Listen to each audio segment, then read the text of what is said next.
Good afternoon, everyone. My name is Steve Andriotis, a public affairs specialist with the U.S. Copyright Office, and we will now begin the latest public modernization webinar. During today's program, you as attendees may submit questions using the Q&A panel accessed by clicking the Q&A icon at the bottom of the Zoom screen. We plan on answering questions after the presentation is complete. However, we may not answer all of the submitted questions during the webinar. Furthermore, just to let you know, this session is being recorded, so if you choose to participate, any of your questions will be included in the recording as part of the record. Also, the Copyright Office IT has been experiencing a few technical issues today, so that may affect some of the sound you hear. If so, please be patient with us. And with that bit of housekeeping out of the way, I would like to welcome our presenters for today. Today, we'll hear from Denise Wofford, Director of the U.S. Copyright Office, Office of Copyright Records, and Sean Gallagher, Management and Program Analyst, also in the Office of Copyright Records. With that, I'll pass it to Denise. Denise? Thank you, Steve, and hello, everyone. It's springtime, and with spring comes new beginnings. Therefore, I am excited to welcome all of you to our webinar on the new Copyright Public Records System. As many of you know, the U.S. Copyright Office has the largest collection of copyright records in the world. Members of the public seek out these records to find copyright owners, information on copyright registrations, and documents that record transfers of copyright ownership. Because many of these records relate to works still under copyright protection, the office must provide accurate and timely public information about the records.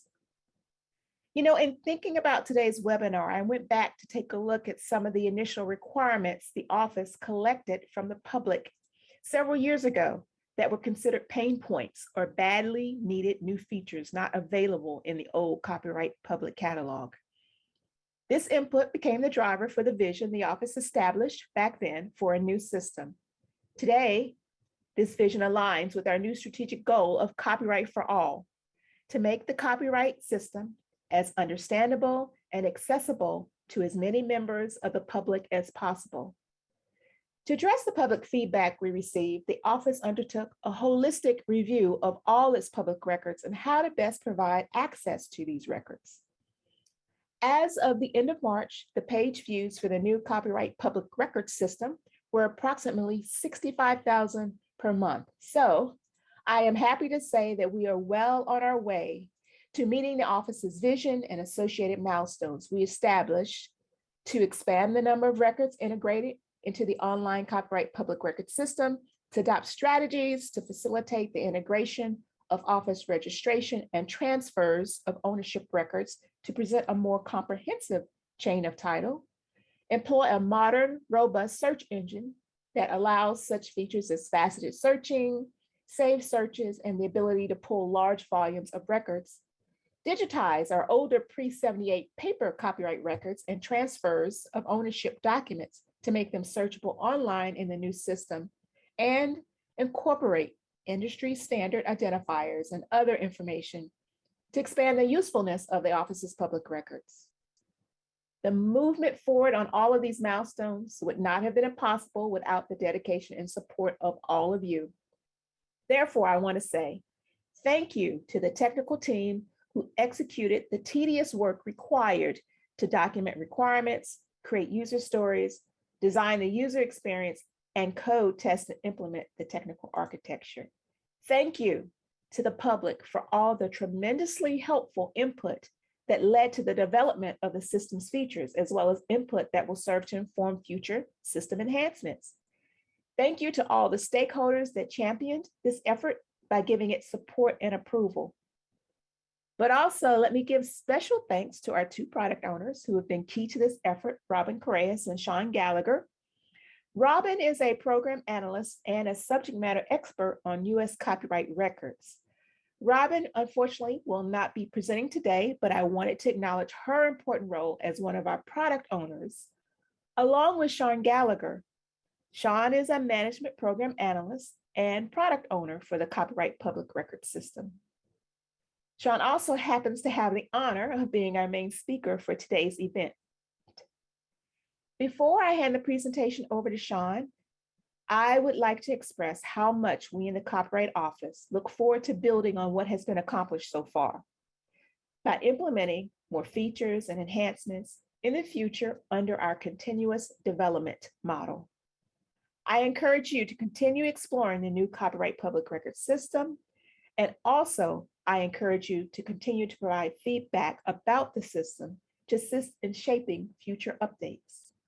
Sean, I will hand the presentation off to you. Thanks so much, Denise, for that introduction, and thank you, Steve, for moderating. I do see we already have some questions coming in through the Q&A panel, so I'll assume that most of the webinar attendees are familiar with how to submit questions that I believe we'll be getting to at the end of the presentation. So quickly, we wanted to provide you a quick recap of where we've been so far and some of the upcoming features to look for in the office's copyright public record system. So let's start off with our first release that happened back in December of 2020. And we did do a webinar early on. I think Steve may have that link that he can post into the chat for folks that may be interested in reviewing our initial copyright public record system webinar, where we did go over some of those recommendations and some of the pain points that Denise mentioned earlier. So do feel free to catch up on that, which will tell you a little bit more about how we got to where we are so far with the public records.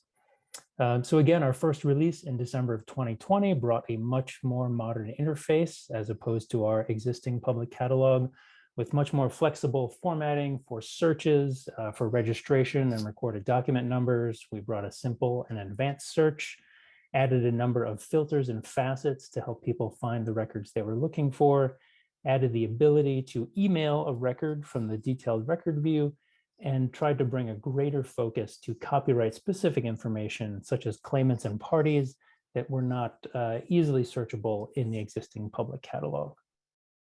Our second release in August of 2021 saw the addition of recent searches, recent records, and the ability to download. We'll take a quick look at those right here on the screen.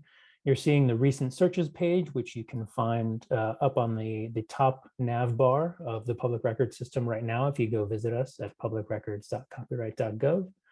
You'll see a number of records here that we've performed some recent searches on, and you'll see that that captures the search term, as well as the field heading that you've used, depending on if that was a simple search from a keyword, or if you used an advanced search looking for specific fields within the records. The number of results and the timestamps of when you perform that search. We will hold on to the 500 most recent searches, but that does expire after 4 hours of inactivity due to security requirements. And I haven't seen anybody fill up all 500 of those recent searches yet, but that is the capacity that we're working with. We also have the ability to keep those recent records for that same 4-hour security window. And so here you'll see the most recent records that we've looked at. The default is to show about 10 per page. And this page looks very similar to the search results that you'll see when you search with the system, where you'll see for registrations, the full title, registration number and date, the type of work, and the claimant, as well as the date that you viewed that record. For recorded documents, we also capture the title, but instead we present the recorded document number, the date, and then the parties if that information is available. The last feature that we rolled out in our second release was the ability to download records. We rolled that download button up along with the email, and you'll find that under the actions dropdown now on the detailed record view.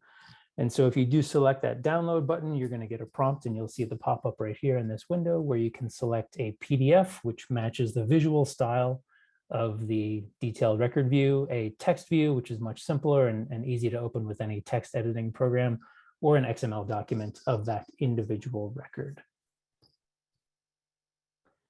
So just recently, in March of 2022, we had our third release of the copyright public record system, where we added the name directory, which you're seeing here, and that can also be accessed through the top nav bar, as well as through any of the names in the individual detailed record view. Please do keep in mind that the name directory is an alphabetical listing of the names that have been indexed from records in the system. And one of the things that we think is really helpful, if you click on any of those names in a detailed record view, it will take you to this subset of the name directory, which we're calling the associated records page. What we're seeing here is the associated records with Sidney Poitier. It's a number of director credits, I believe. And so these are the records that we're seeing, the registration records associated with that specific way that Sidney Poitier's name was indexed. I will note with Alicia Keys' songs in A minor just recently being included in the library's National Song Registry, I would like to point out that names are indexed in a number of different ways in the Copyright Office, depending on how they were cataloged and how they were submitted to the office. And so looking at the names within this record right here, we just want to point out that you do see there's a couple of different variants, right? So we have Argello, Cook, Alicia, Keys, Alicia, and Cook, Alicia Argello. So clicking on each one of those three spellings for Alicia Keys' name will give you different sets of results. And I believe we show those on the next couple slides. So clicking on Argello, Cook, Alicia gives us a little over 2 pages. So we're going to 3 pages of records for this. If we click on Cook, Alicia Argello, we get a greater number of results. And then I think if we clicked on Alicia Keys, we'll probably get an even greater number of results. So please do keep in mind that names may be indexed in different ways depending on how the submission came into the office. So please do search around in the name directory. You may be able to discover a little bit more than you thought you may have seen in the first place. Another feature that we released that we can use another one of Alicia Keys' records for is the related registration records. Now, all of this information is captured in the current public catalog, but what we've done is tried to make things a little bit easier for our users. So looking at this registration number, we do see that it was made in 2001, and then there's a supplemental registration in 2002. So normally you'd have to copy that supplemental registration number and then search for that again in the system. What we've done here is we've created a hyperlink within that original registration record. So you can simply click on that blue text in the supplemented by registration. And what that will do is it will take the registration number and it will do an exact registration number search in the Copyright Public Record System for all of the records that match. And so when we do that, we see that we get those 2 results, the original registration with the supplemented information and then the supplemental registration itself. So hopefully that makes it a little bit easier to find some of those chain of title information within related registration records. So moving on to some of the new features that we're working on that we hope to release in the coming months, we would like to make the certificates of registration and certificates of recordation available to the public. Currently, these certificates are available through the Copyright Public Information Office or in the Copyright Public Records Reading Room in the Madison Building in Washington, D.C. To be able to view these documents, you have to get into the building. And I think at this point, you may still need an appointment to come in to do research. So we figured the best we could do would be to try to make this information available beyond the walls of this building. So in this recorded document example, you'll see in that copyright data section at the bottom, we have a label called Certificate of Recordation, and there's a blue View PDF link. So clicking on that will open the certificate of recordation that you would see just as if you were to come in using the Copyright Information System, presented to you as a PDF in your browser window. Please do keep in mind that this is not a substitute for a certified copy of any information from the Copyright Office. The Records Research and Certification can provide you with certified copies of registration and recorded document related records if that's something that you're after. We've also been hard at work looking at some of the older registration information and trying to figure out how to provide that as a reference to those of you that may be looking for records before 1978, which is where the current copyright public catalog stops. So here's an example of something we've been working on. This is the registration for Shakespeare in Harlem by Langston Hughes. And so in the top part of the detailed record view, you see the actual image that is available in the virtual card catalog at the moment. But so you'll be able to see the first side here. You can see there's little tabs on the left and right. And by clicking those, you'll be able to see both sides. You have the ability to zoom into the image to get a little bit closer view if you like. And then down below, you'll see all of the metadata that we've been able to capture from that record, presented in a similar format that it is with the information associated with a lot of the records that are already in the copyright public record system. This is something that we're working on. We're really excited to be able to release this, and hopefully this will be coming up pretty soon.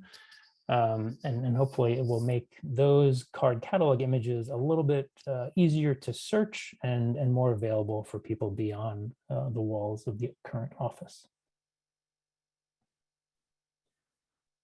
We'd also like to ask for your feedback, not only on this webinar, but on the copyright public record system itself. We have revised our survey. We've trimmed it down, so it's only 6 questions now. And after using the copyright public record system, down in the footer, you can click on that feedback link to pop open a new survey. Steve may be able to provide that link in the chat as well for those of you watching the webinar. We are trying to get a little bit more feedback from the public. So again, after using the system, please click on that feedback link to provide us some information. I think if we go to the next slide, we'll show some visual comps of how we may also be asking for that feedback. As we move forward, there may be a small pop-up that comes up in the CPRS where you can click on that link to also be taken to the survey. And then as well, we're going to have a small 1-question survey down at the bottom that asks about the search relevance. So after you've scrolled through your first page of results, this 1-question survey will be sitting there where you can give us a quick rating of how relevant those search results are to the information that you were looking for. And that information will be brought back to our developers as well as our user experience team to help tweak any of the search results for the copyright public record system. So please do take that survey if you've had some time in the copyright public record system searching for records, and let us know your thoughts. So beyond those features, things that we're thinking about a little bit more longer term,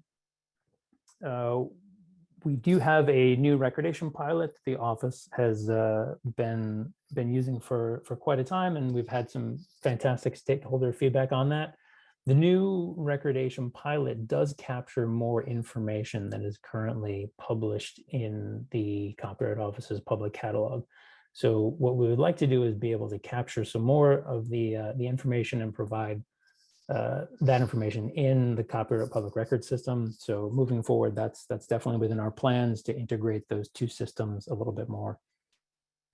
Another item about our integration with other enterprise copyright systems, we'd like to be able to allow external folks to create a user account within the copyright public record system that would also be available and interoperable with other enterprise copyright systems, such as the existing recordation pilot and the future registration system and licensing systems.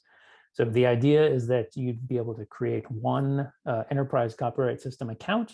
And if you visited the public record system while you were logged into that account, you'd be able to save some of those searches that you've performed, as well as certain records. You'd be able to save those. So very similar to the recent searches and recent records, but those would not expire after any predetermined amount of time due to security regulations. You'd have a user account, and so you'd be able to save those searches, save those records, and come back to them at any time. So lastly, we are always looking for people who are interested in giving us feedback and engaging in usability testing. We do have some usability testing that is moderated by our user experience professionals. Others are self-guided usability testing sessions where you're provided with a task and asked to complete a number of steps and then provide feedback.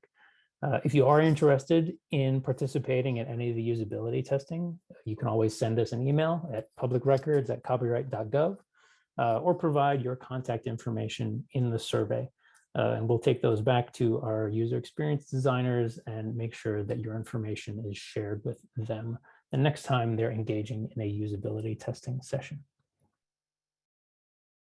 So I think with that, happy to hand it back over to Steve to see if there are any questions that have come in through the Q&A panel. Thanks so much. Yes, no, questions are coming in. We are going to ask them just shortly. We have a couple questions that have come in about the virtual card catalog. So will the virtual card catalog ever be connected to CPRS?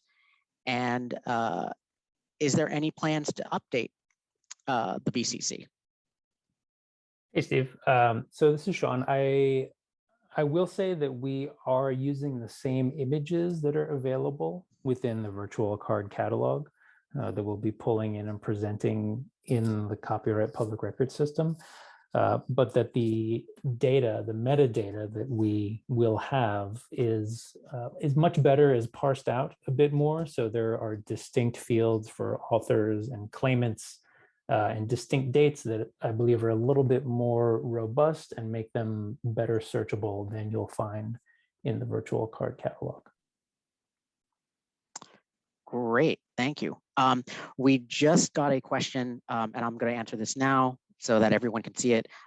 Is the public record system portal live now? I did post a link to it in the chat. I'm going to post it again. So hopefully if you came in a little bit later, that you should see it's publicrecords.copyright.gov. So you can go over there right now and see it. Next question is there a way, Sean, I think you answered this too, but let's reiterate, is there a way to be a part of the pilot program right now? Yes, so although the copyright public record system is technically a pilot right now, it is open to anyone with an internet connection. So please do visit us at publicrecords.copyright.gov, very similar to the email address that's being shown on the screen right now. But I believe the link that you put in the chat for everyone, Steve, so publicrecords.copyright.gov, we do update that same URL, so there's no pilot specific address that you need to go to. Just to take a look at publicrecords.copyright.gov, use the system as you would at searching the copyright's public catalog, and let us know your feedback by clicking on that feedback link. Excellent. And so the next question is, may I do all of my searches myself from home? And is there any kind of service fee for this search? Yeah, again, as long as you can get to the internet from your home, you can access publicrecords.copyright.gov. Again, we do have the simple search and advanced search. So if you're looking specifically for names, claimants, or parties in your search of the copyright records, you should be able to do that from publicrecords.copyright.gov. And just to add on to what Sean said, not all of our records are online yet. We still have physical paper records that are not available online. So you can come into the office to research these particular records. We hope in the future to have all of these records available online as part of our goals. I also wanted to let you know that we do have certified search services available with the office, and you can reach out to our records research and certification section to get a certified search done. There is a fee associated with that, and it's dependent upon the level of effort associated with the search. But they would be able to give you an estimate of what the service fee would be. Great. We've received a couple of questions about APIs. So Sean, do you know, will there be an API for the copyright public records? That's something I think the office is considering. I think there may be some policy decisions that need to be made. So I'd be happy to defer to anyone on general counsel that may want to weigh in on the office's stance on application programming interfaces on that. But I think we would like to provide it if we are able at some point in the future. Yeah, just to repeat what Sean said, yeah, it's definitely something the office we've heard from stakeholders that are interested in this feature, and it's just something the office is considering as we're modernizing on a variety of fronts right now. Very good. We have a question about titles. Registration records for books, songs, and items with clear titles are useful, but registrations for photographs and other works lacking titles are less useful. What can be done to better see what is copyrighted for those records? Also, similarly, someone asked, is there a plan to use public identifier systems to, say, disambiguate or match name records and improve the search functionality? Steve, I'd be happy to comment on part of that. So right now, public record system, we're making available information that has been indexing information that has been captured by the registrations and recorded document submissions. So I think if we're looking for different types of information in the public record, we may need to look at what types of information are being captured on the front end for those sorts of things. Great. And Thank then you I'm very sorry, much. what was the second part of that question? I think it was slightly different than the indexing information for photographs. Yes, it's the idea of using public identifier systems. The person commented VIAF or ISNI to, say, match name records or disambiguate names and to improve search functionality. So as far as standard identifiers go, I think we may have referenced this in the Copyright Public Modernization Committee meeting. There are about 17 standard identifiers that the office has identified in some of our records that we're looking to make available as we can. But I think that may be separate from the question, whereas I think most of the standard identifiers we have are about works at this point. I think looking at standard identifiers or a name authority record is a different challenge that I think the office is perhaps considering, but I have not heard about that yet from the public record stance. So is a list of titles included in an assignment record available in the system? Yeah, so we make available all of the information that's provided for indexing. Again, I think if we're talking about assignments and recorded documents, there are some completeness requirements there, but as long as the information is properly indexed, we will provide that indexed information. We do that in a slightly different way in the Copyright Public Record System. With the existing public catalog, the list of titles is a separate hyperlink from the indexed information that you need to click on that opens up in a new window. What we've done in the Copyright Public Record System is we tried to include all of those works that have been identified in a recorded document on that same detailed record page. So some of them can grow a little bit long, as we do have some documents submitted that do have hundreds, if not thousands, of works associated with them.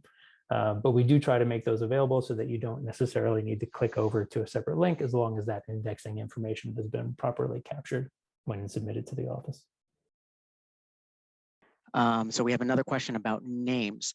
Names, I guess in the public copyright record system, excuse me, are entered as given. Is there any attempt at authority control? And maybe this might be a question a little bit more for the registration and recorded document folks, but the way that I understand it is that the office captures names and indexes them as they have been submitted by the person submitting the application for registration or by submitting the document to record with the office, and that we do not have a name authority or make an effort to try to interpret the names that have been submitted to the office. Great. And I have a question about the historical record books. Will the newly digitized record books be included in the copyright public records system? So sorry, that's about the copyright record books, correct? The newly Yes. digitized ones? Yes, the newly, yep.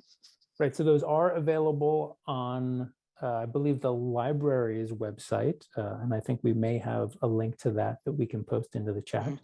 Again, we would love to include all copyright information in the copyright public record system at some point, and so as the information for providing indexing information for those books becomes available, we would be happy to try to incorporate those, just as we are trying to incorporate the application cards that we showed earlier in the presentation. And so our next question has to do with PDF certificates that I mentioned. Will they be available for registrations as well, or only for recordations? They're available for registrations as well. Again, it's a limited subset of some of the more recent recorded documents and registrations submitted to the office. And at the moment, they are the certificates of registration and the certificates of recordation for certain records. Great. And so is there online access to the recordation documents separate from the public record system, or is that not in the public record system? And then as a follow-up, I guess when viewing the certificate of recordation PDF for a given record, will the number document that's recorded also be viewable by the public in the new online system? So at the moment, the recorded number documents themselves are only available physically at the office for review. They are available in an electronic system, but that again is in the copyright public records reading room. They're not yet available in online in the copyright public records system. And so question about what's currently available and the data that's currently available. Is all the data that is currently available in the legacy system already in the new system? We are very close. I think we're within about half of a percentage point at this point of having the data in copyright public record system be the same as available in the office's public catalog, which is pretty close. And so we're looking to be even closer in the next couple of months. One question just came in. So will we ever be able to actually see the submitted works that are registered? Is that referring to the actual physical deposit that's submitted with the work? If so, at this time, there hasn't been a decision made on whether or not that will be available to the public. I do know that it is being considered along with several other future enhancements as a possibility for the office. That's right. And just to piggyback on what Denise was saying here is that although they're not available to review the deposits online, of course, as we mentioned, physical deposits are available for inspection in person upon request, depending on whether the deposit's been registered yet at that point. Yeah, with that now we will wrap up today's session. So I want to thank everyone who took part today. When you sign out of the session, we encourage you to take part in a brief survey regarding your experience. We are going to use this survey to improve our webinar program. So as always, your feedback is greatly appreciated. I want to thank our presenters for today, and as well as those who helped with the Q&A. And I thank all of you for your participation and attending today. So thank you, and please join us again for the next public modernization webinar. Thank you.